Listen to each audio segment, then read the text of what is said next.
मीठा मीठा बाबा कहते मीठे बच्चे, तुम्हारा फर्ज है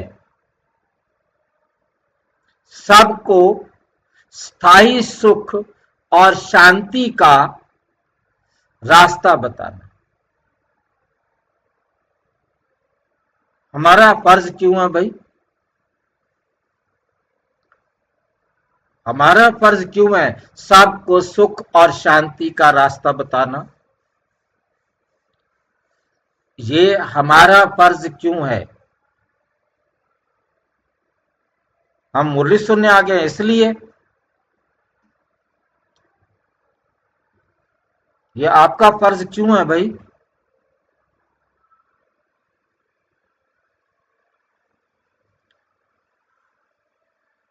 क्या ये हमारा फर्ज है? बताओ तो सही।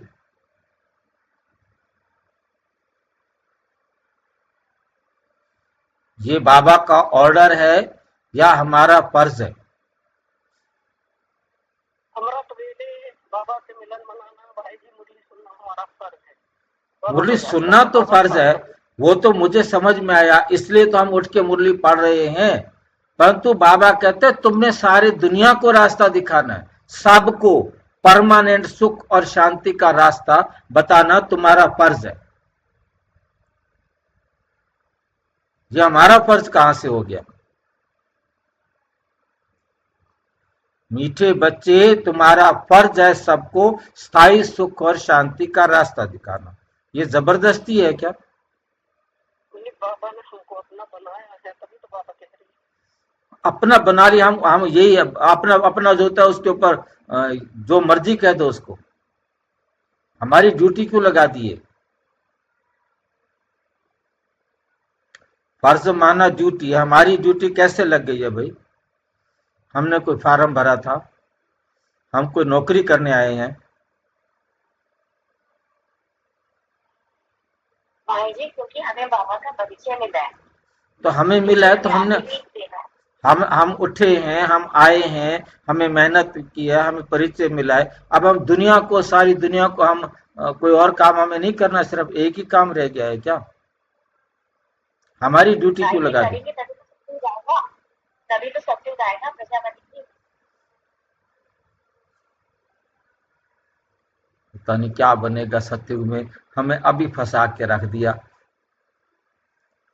बाबा कहते मैं तुम्हारा बाप हूं, जो बाप का काम सो बच्चे का काम।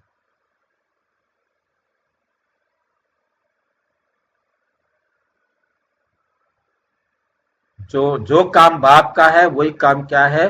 बच्चे का। सबको रास्ता बताना। बाकी आपने बताया वो भी है कि लालच दिया है हमें, हम भी लालची हैं, जो हम सवेरे सवेरे उठकर आ जाते हैं। अब बताओ जी क्या करे? अब बाबा बताओ क्या करे, कैसे करे? बाबा रोज हमें रास्ता दिखाता है परमानेंट शांति और सुख का।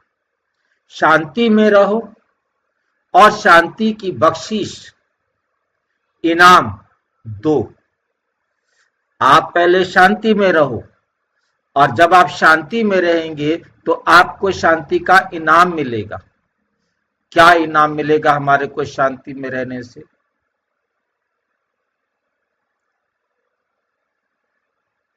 हमारा जीवन दिव्य गुणों से, शक्तियों से संपन्न होता जाएगा। जब हमारा जीवन दिव्य गुणों से संपन्न होता जाएगा तो हम व्यवहार कुशल बनते जाएंगे, और जब हम व्यवहार कुशल बनेंगे तो सबके साथ हम अकर्म का खाता बना सकेंगे। जिनके साथ हम अकर्म का खाता बनाएंगे वो हमारे साथ भी अकर्म का खाता बनाने के लिए सतयुग में आएंगे। इसलिए हमें सबको स्वर्ग में ले जाना है, सतयुग में ले जाना है, परमानेंट शांति और सुख शांति के रास्ता दिखा करके उनको अपने लायक, अपने बराबर, बाप समान बनाना है। और ये हम बना तब सकते जब हम शांति का अनुभव करेंगे। जब तक हमें शांति का अनुभव नहीं, हमें ही इनाम नहीं मिलेगा तो दूसरों को क्या देंगे? जानने से तो नहीं मिलेगा, बनने से मिलेगा। इसलिए सबको रास्ता दिखाना है, उनको भी शांति का टेस्ट कराना है, ताकि वो भी शांति के पीछे पागल हो जाए, दीवाने हो जाए।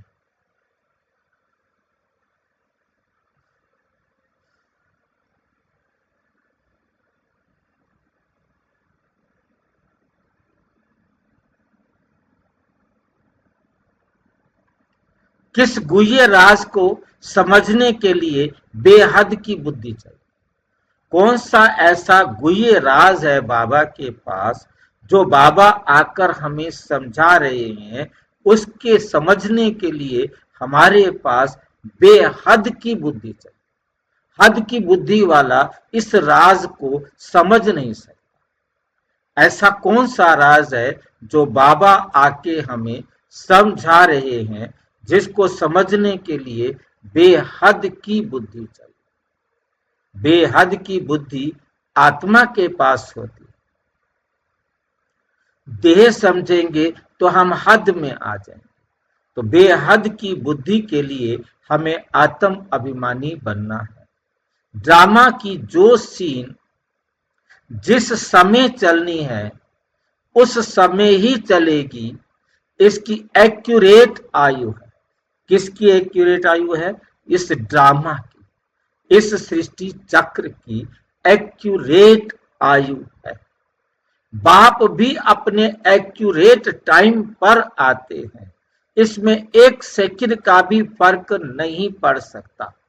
पूरे 5000 वर्ष के बाद बाप आकर प्रवेश करते हैं। ये गुह्य राज समझने के लिए बेहद की बुद्धि चाहिए।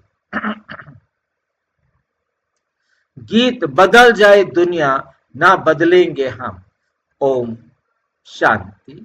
रूहानी बच्चों प्रति रूहानी बाप बैठ समझाते हैं, बच्चों को रास्ता बताते हैं शांति धाम और सुख धाम का। इस समय सब मनुष्य विश्व में शांति चाहते हैं। इस समय सभी मनुष्य क्या चाहते हैं? विश्व में शांति चाहते हैं। हर एक इंडिविजुअल भी चाहते हैं।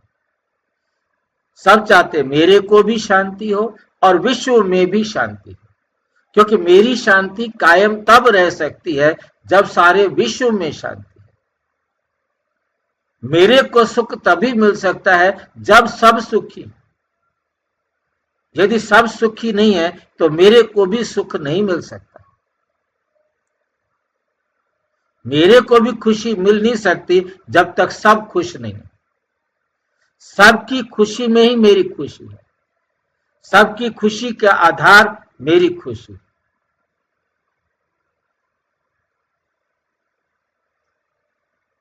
वो खुशी नहीं है, बाकी सारे दुखी हैं और मैं खुश हूं, ऐसा हो ही नहीं सकता। वो हद की आत्माएं ऐसा हो सकती हैं, क्योंकि हम कौन है? बेहद की। हमें समझ में आ गया है सारा विश्व मेरा है, सारे विश्व का रचयिता मैं हूं, सारे विश्व को बनाने वाला मैं हूं। इस संसार को मैं जैसा चाहूं वैसा बना सकता हूं। वो बात अलग है कि मैं भी पार्ट में बंधा हुआ हूं, मैं भी ड्रामा में बंधा हुआ हूं। मैंने जितना जैसा बनाना है उतना मैं बनाऊंगा, बाकी जिसने जितना बनाना है वो बना। हम सबने मिलकर के ये वर्ल्ड ड्रामा बनाया है, किसी एक ने इस वर्ल्ड ड्रामा को नहीं बनाया। इस संसार के ड्रामा को बनाने वाला है मैं आत्मा, मुझ आत्मा का पिता परमात्मा और समय और प्रकृति का एक एक तत्व। एक एक तत्व ने मिल करके इस वर्ल्ड ड्रामा को बनाया। और ये तीनों अनादि और अविनाशी है। समय भी अनादि और अविनाशी है, प्रकृति भी अनादि और अविनाशी है, मैं आत्मा और परमात्मा भी अजर अमर अविनाशी। और ये इतना एक्यूरेट बना हुआ है कि कोई भी समय स्लो और फास्ट नहीं हो सकता, कोई भी एलिमेंट एक सेकंड पहले और पीछे नहीं हो सकता, कोई आत्मा अपने पार्ट में एक सेकंड आगे पीछे नहीं हो सकता। ये है बेहद की बात, जो बेहद की बुद्धि वाला ही समझ सकता। हर एक इंडिविजुअल भी चाहते हैं और विश्व में भी शांति चाहते हैं। हर एक कहते हैं मन की शांति चाहिए। अब वे भी कहां से मिल सकती है, वो शांति भी कहां से मिल सकती है? शांति के सागर, शांति का सागर तो बाप है, जिससे वर्षा मिलता है, इंडिविजुअल भी मिलता है और होलसेल भी मिलता है, यानी सबको मिलता है। जो बच्चे पढ़ते हैं, समझते हैं, समझ सकते हैं हम अविनाशी, हम शांति का वर्षा लेने के लिए अपना भी पुरुषार्थ करते और औरों को भी रास्ता बताते, औरों को भी रास्ता बताते हैं। विश्व में शांति तो होनी ही है, विश्व में क्या होनी है? शांति तो होनी ही है, चाहे कोई वर्षा लेने आवे व ना आए, चाहे कोई वर्षा लेने के लिए आए ना आए, शांति तो विश्व में होनी है।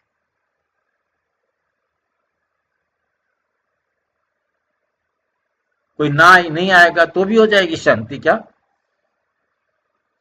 कोई शांति का वर्षा लेने के लिए ना आए तो भी हो जाएगी। बच्चों का फर्ज है सब बच्चों को शांति देना। यह समझ नहीं सकते, 2-4 को वर्षा मिलने से क्या होगा? कोई को रास्ता बताया जाता है, कोई को रास्ता बताया जाता है, परंतु निश्चय ना होने कारण दूसरों को आप समान बना नहीं सकते। खुद को निश्चय नहीं है तो वो सबको आप समान बना नहीं सकते।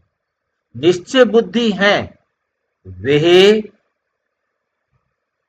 समझते हैं बाबा से हमको वर मिल रहा है, वरदान देते हैं ना, आयुष्मान भव, धनवान भव। तो कहते हैं सिर्फ कहने से तो आशीर्वाद नहीं मिल सकती ना, आशीर्वाद मांगते हैं तो उनको समझाया जाता है तुमको शांति चाहिए तो ऐसे पुरुषार्थ करो, मेहनत से सब कुछ मिलेगा।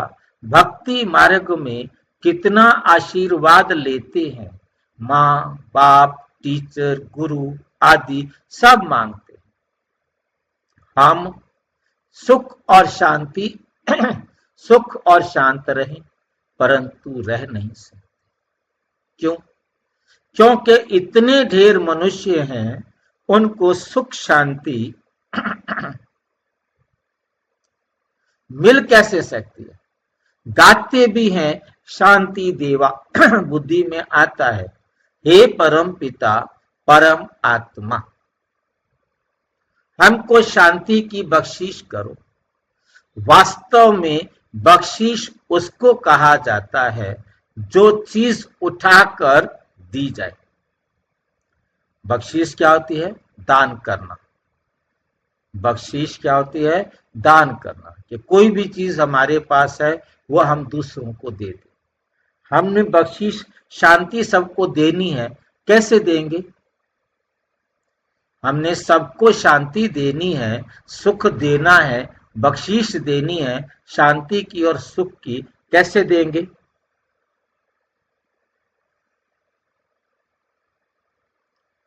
सुख और शांति की बख्शिश देने का तरीका क्या होगा?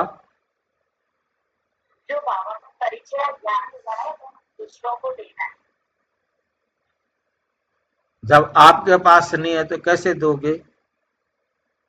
पहले धारण करना। हाँ, पहले हमें अपने आप में उस सुख और शांति को प्राप्त करना है, फिर उनको देना है। कैसे मैंने प्राप्त किया, वो विधि, वो अनुभव उनको देना।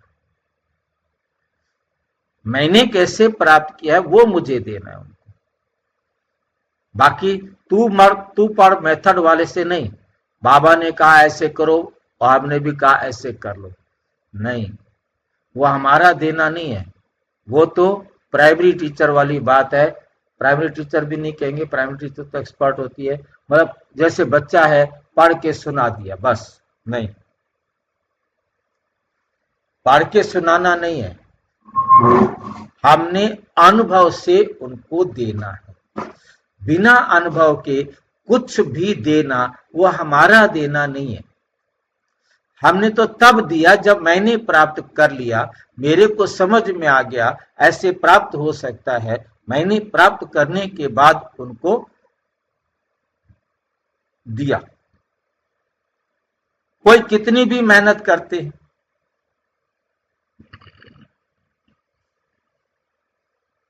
कोई कितनी भी मेहनत करते हैं, धन की, मकान की, कपड़े आदि की करते हैं,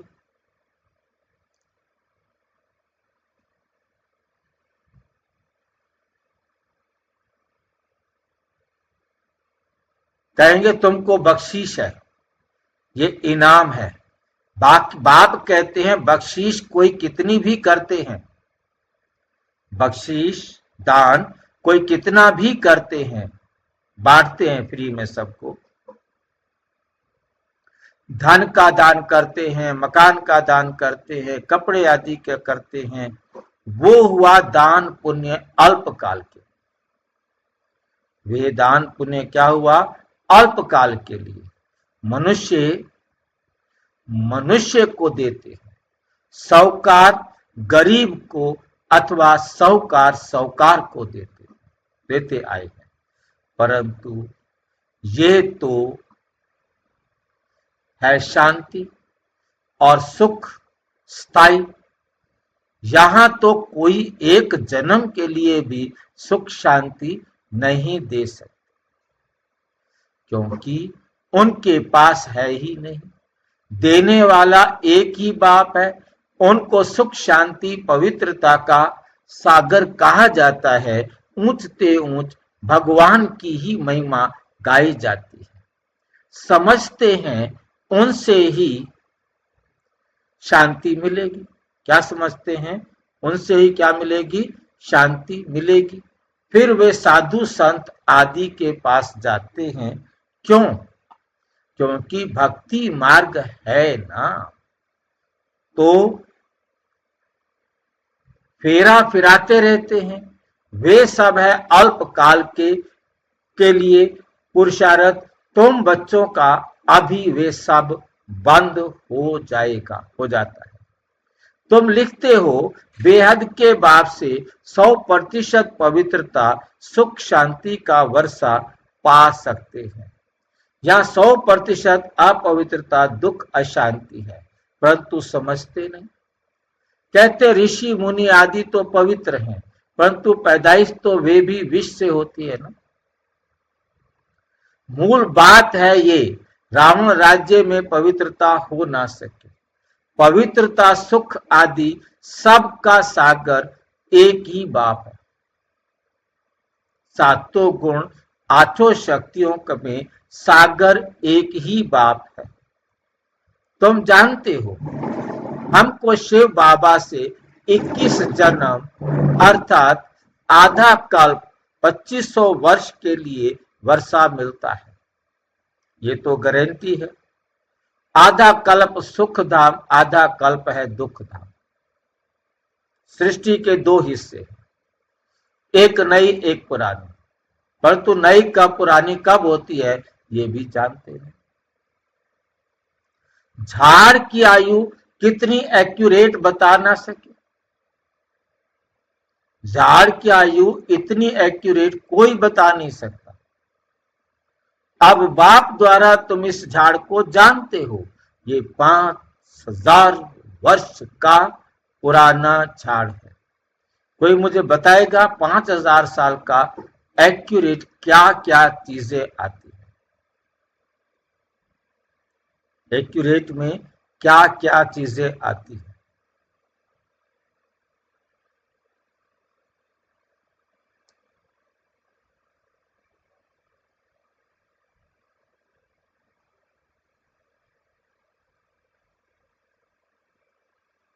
भाई जी पांचों तत्व, पांचों तत्व, आत्मा परमात्मा और जो समय भाई जी समय, समय को क्या हम 5000 में बांध सकते हैं?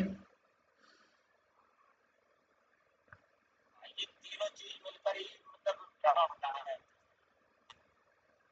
तीनों चीजों से ड्रामा बना है, परंतु एक्यूरेट 5000 साल का क्या क्या है?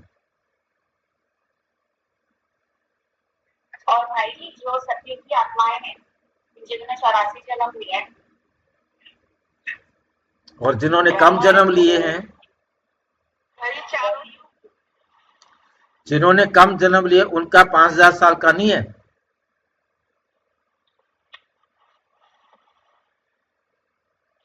भाई जी वो तो बहुत बार में थे ना, ड्रामा में तो देख।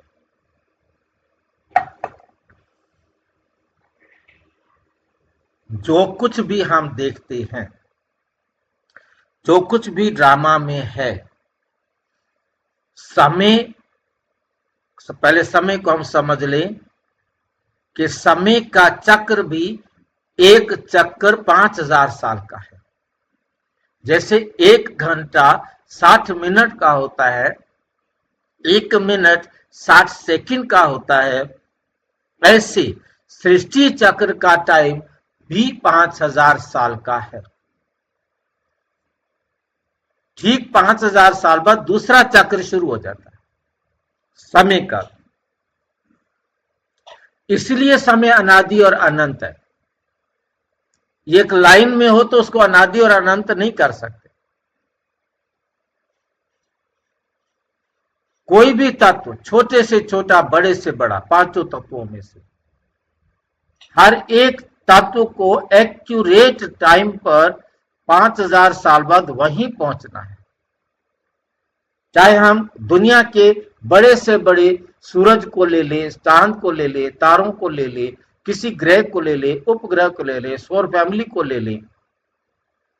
किसी ने अभी मेरे पास प्रश्न लिखकर भेजा है कि ये तो बिलियन बिलियन ईयर्स के बाद दिखाई देते हैं और आप इनको कहते हो, जैसे उन्होंने लिखा है कि जिस तारे को आज हम देख रहे हैं ये 100 साल बाद, 1000 साल बाद, 1 लाख साल बाद वापस यहाँ आता है।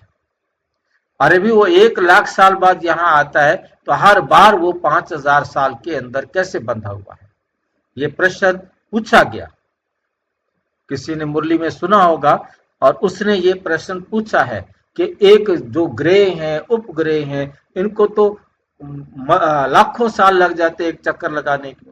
एक तारा जहां आ जाए वो लाखों साल बाद वहां आएगा, उसका चक्कर तो बहुत बड़ा होता है, परंतु ये सारे के सारे 5000 साल में कैसे हो सकते हैं?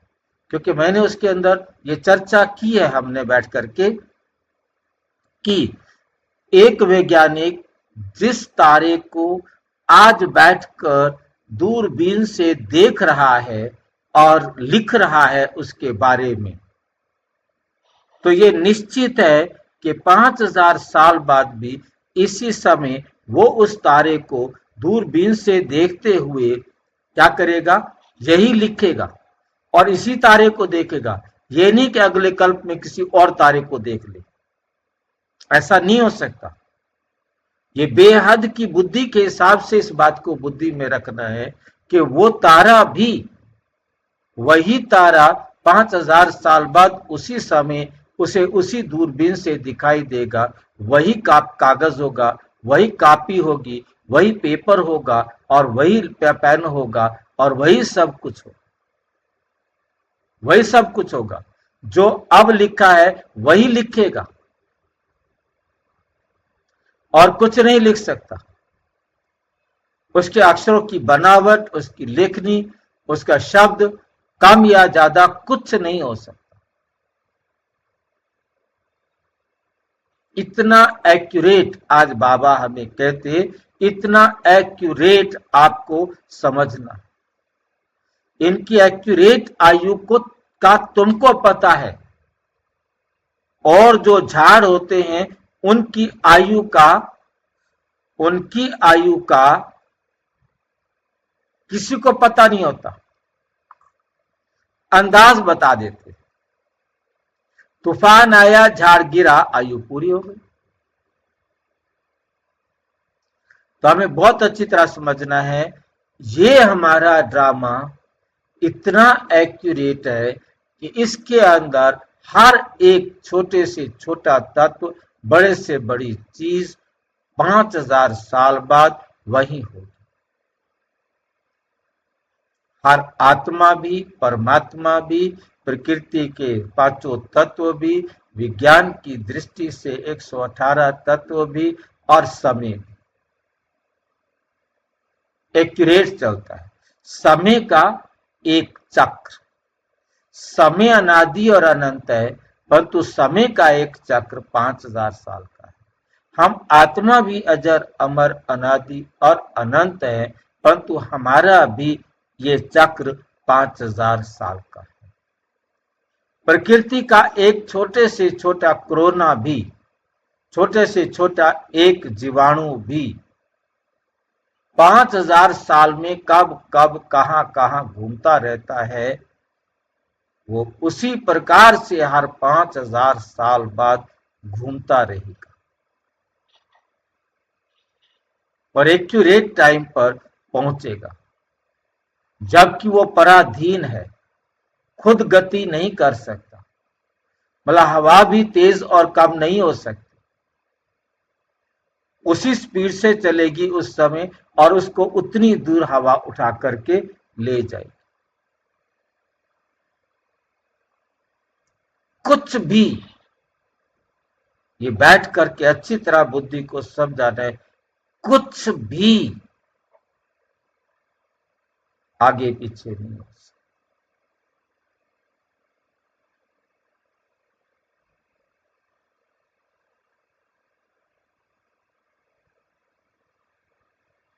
तूफान आया, झाड़ गिरा, आयु पूरी हो गई।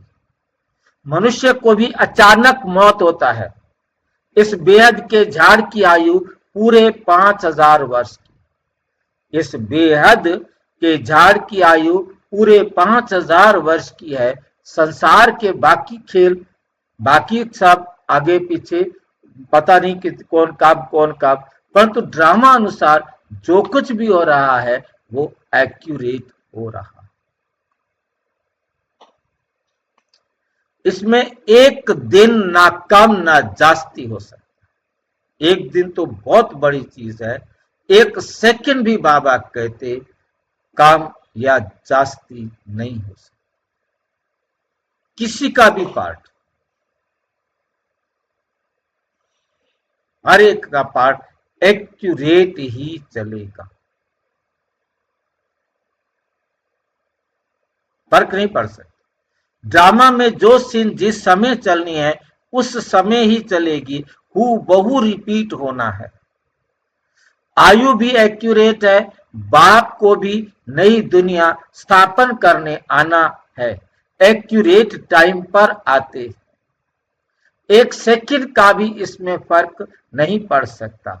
ये भी अब तुम्हारी बेहद की बुद्धि, ये भी तुम्हारी क्या है, बेहद की बुद्धि है। तुम ही समझ सकते हो, पूरे 5000 वर्ष बाद आकर प्रवेश करते हैं, इसलिए शिवरात्रि कहते हैं। कृष्ण के लिए जन्माष्टमी कहते हैं। शिव बाबा की जन्म अष्टमी नहीं कहते, शिव बाबा की रात्रि, कहते हैं। अगर जन्म हो तो फिर मौत भी हो, जन्म हो तो फिर मौत भी हो। मनुष्यों का जन्मदिन कहते हैं।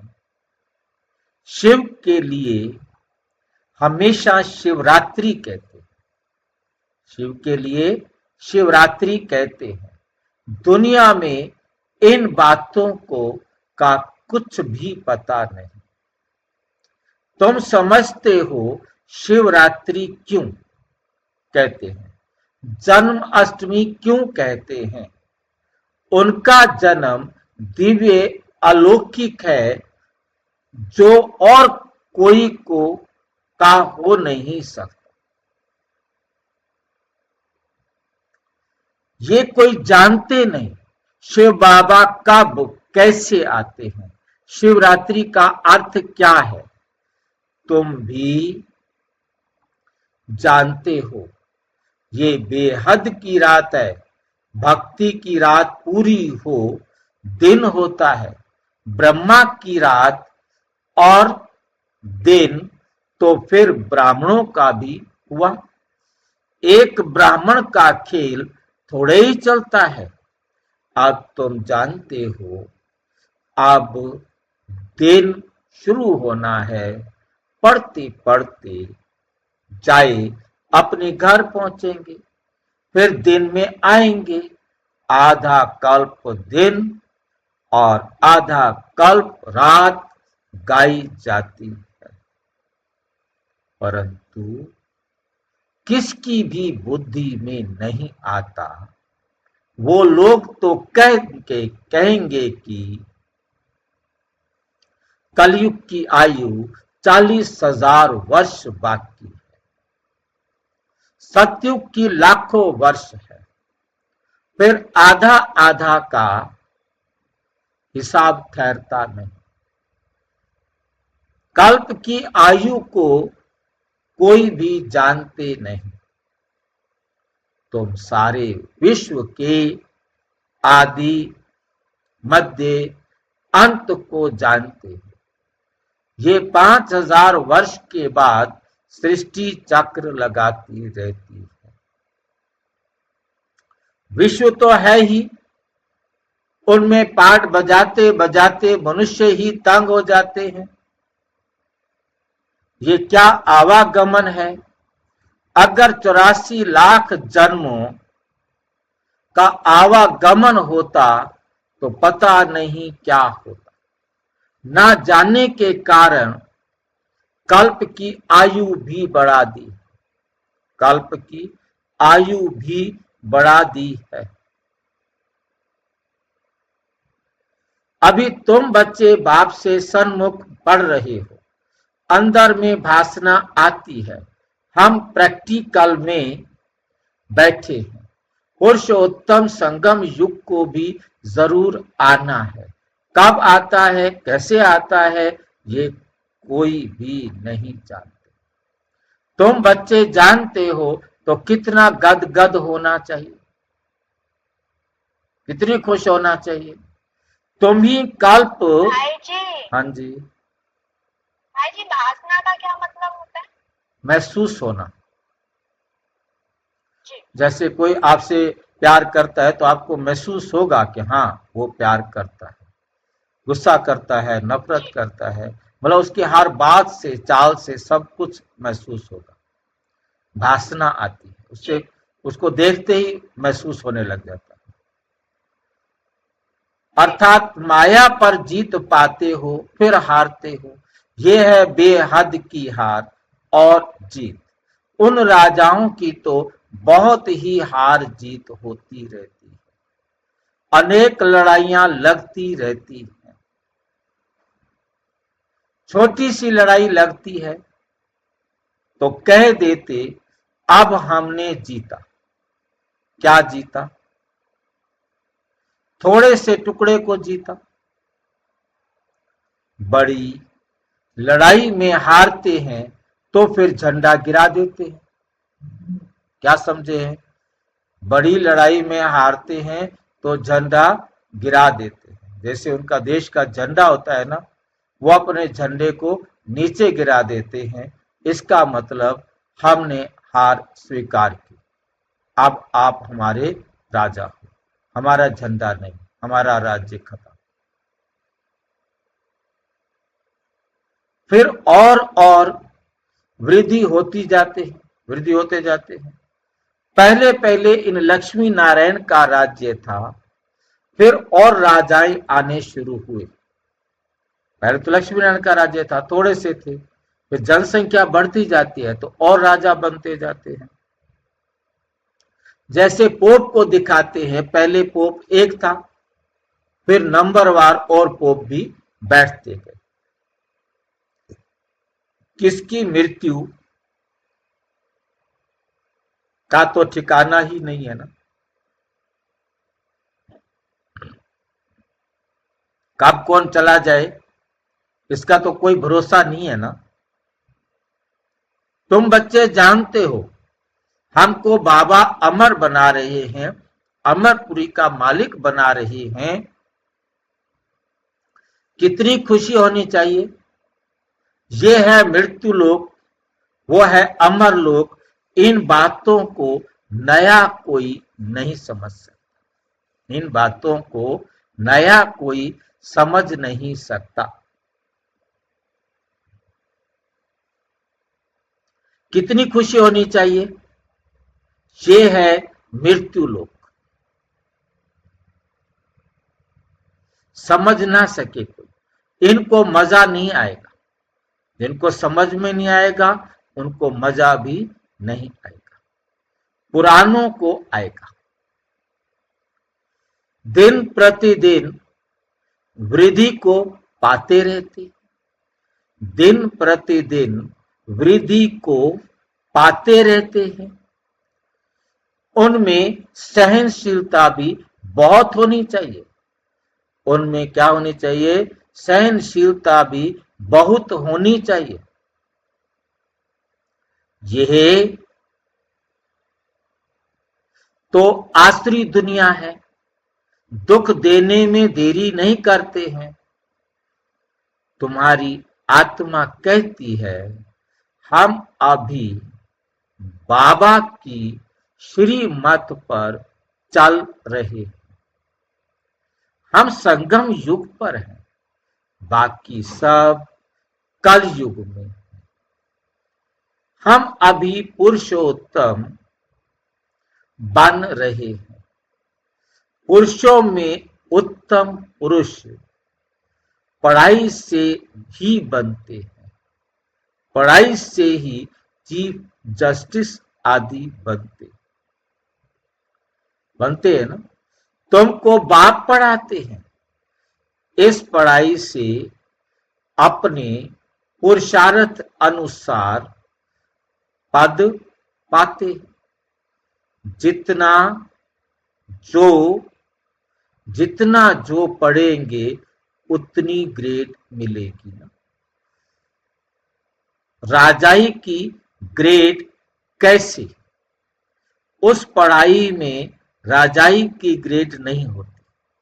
दुनिया वाली पढ़ाई में राजाई की ग्रेड नहीं होती। यहां राजाई की ग्रेड है। वहां तो कितने पढ़ लो, आप अपना जो कोर्स करेंगे उसके नंबर मिलेंगे। यहां तो पढ़ाई राजाई की है। राजा बनने के लिए हम आए हैं, राजाओं का राजा बन रहे हैं, तो अंदर में कितनी खुशी होनी चाहिए। हम डबल सिरताज बहुत ऊंच बनते